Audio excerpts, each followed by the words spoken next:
For years, freelancers ruled the digital economy. Writers, designers, coders, millions earning their living online. Then one morning, the job listings vanished. Not because companies stopped hiring, but because AI stopped needing humans. And the strangest part? It's now paying ordinary people, not to work, but to own the machines that replace them. This is the silent revolution reshaping the global workforce. And the dawn of a new system where labor doesn't make you money. Ownership does. It began quietly. AI writing tools replaced copywriters. Design models replaced artists. Voice models replaced narrators. By 2027, over 63% of digital freelance jobs were partially automated. Most people thought that was the end of human freelancing. A slow collapse of the gig economy. But a new model emerged, and something no one saw coming. Instead of selling your skills, you could now sell your data, your feedback, your digital fingerprints. The machines didn't need your creativity anymore, they needed your behavior. And that's how the world's first AI labor markets were born. The death of freelancing. The first to fall were content creators. AI models could write a 2,000-word article in seconds.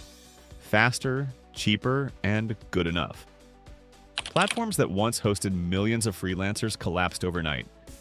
Graphic design markets, transcription hubs, ad agencies, all automated away.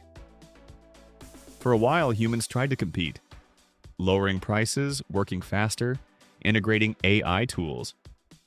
But by 2030, human output had become economically irrelevant.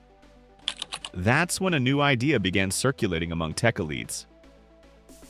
If AI replaces human labor, who gets paid for its work? The birth of ownership economy. Enter the AI cooperative model.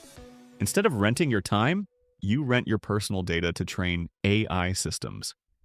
Every click, decision, and creative input helps the algorithm improve. And in return, you earn dividends from the AI's profits. Imagine a writing AI that earns ad revenue from its articles, and you get a percentage because it was trained on your writing style.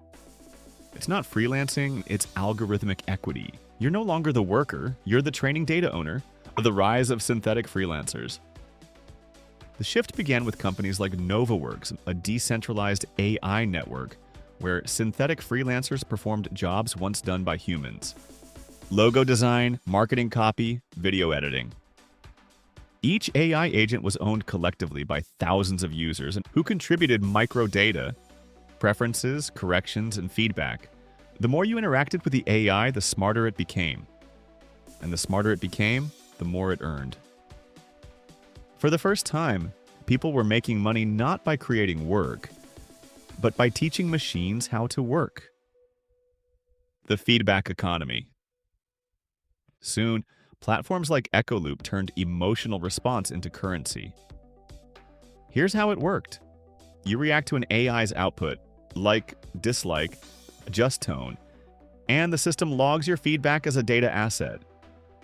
That feedback trains the model's emotional intelligence. Each emotion pattern you provide becomes a micro-investment. When the AI uses those patterns in commercial projects, you earn royalties. Sometimes pennies, sometimes hundreds of dollars. By 2032, emotional data had become the new gold.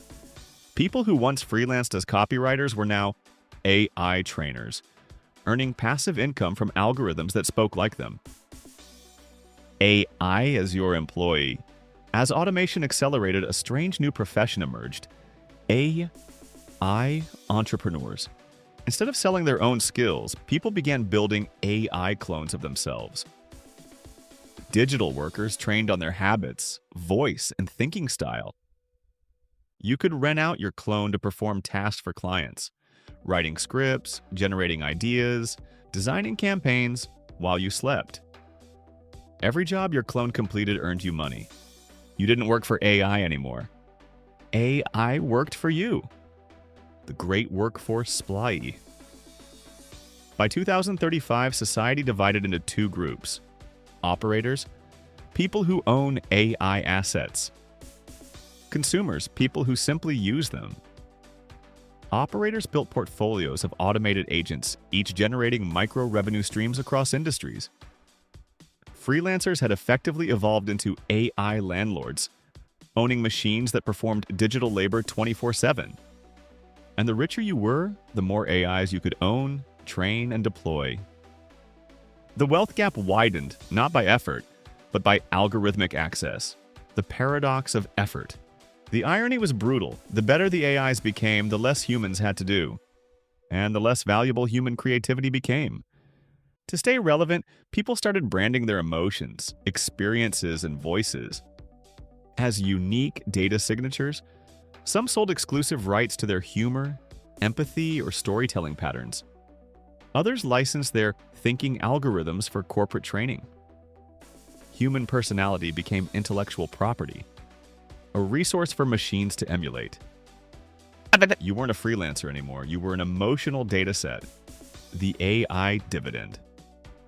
Then came the final transformation: universal AI dividend systems. Governments, realizing mass unemployment was inevitable, began taxing automated labor and redistributing income to citizens who contributed training data. The richer your behavioral data history, the higher your dividend. That meant your lifetime of typing, scrolling, and reacting online was finally paying off. Literally.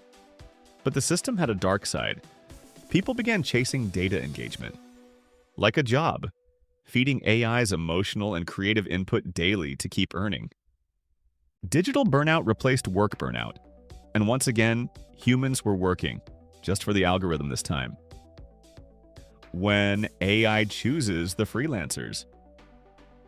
In 2038, a platform called Cogniflow took things even further. Instead of humans applying for freelance gigs, AI systems themselves chose which humans they wanted to partner with. The AIs didn't need skill, they needed alignment. They selected humans whose emotional and creative styles complemented their model architecture. Being chosen by an AI became the new form of employment, a digital form of mentorship and adoption. Freelancers didn't pitch projects anymore, they auditioned for algorithms. The ultimate shift. Earning without working by 2040, the entire freelance economy had inverted. You no longer had to design logos or write code. Your personal data, emotional style, and decision history were your labor. Oh, I used it to improve, and you earned royalties for every model trained on your patterns. A few people became AI millionaires, owning entire fleets of synthetic freelancers operating globally. But the majority remained stuck, producing low-value data for systems they didn't truly control. It wasn't employment anymore, it was algorithmic capitalism. Machines made the money, humans supplied the humanity. The end of freelancing wasn't the end of work, it was the end of effort. AI doesn't care how hard you work. It only cares how much of you it can learn from. And in the new digital economy, the real value isn't your skill, your time, or even your creativity. It's your patterns. Because while AIs can do the work, they still need to know what it feels like to be human. And that's the last thing they'll keep paying us for. Until they finally learn that too.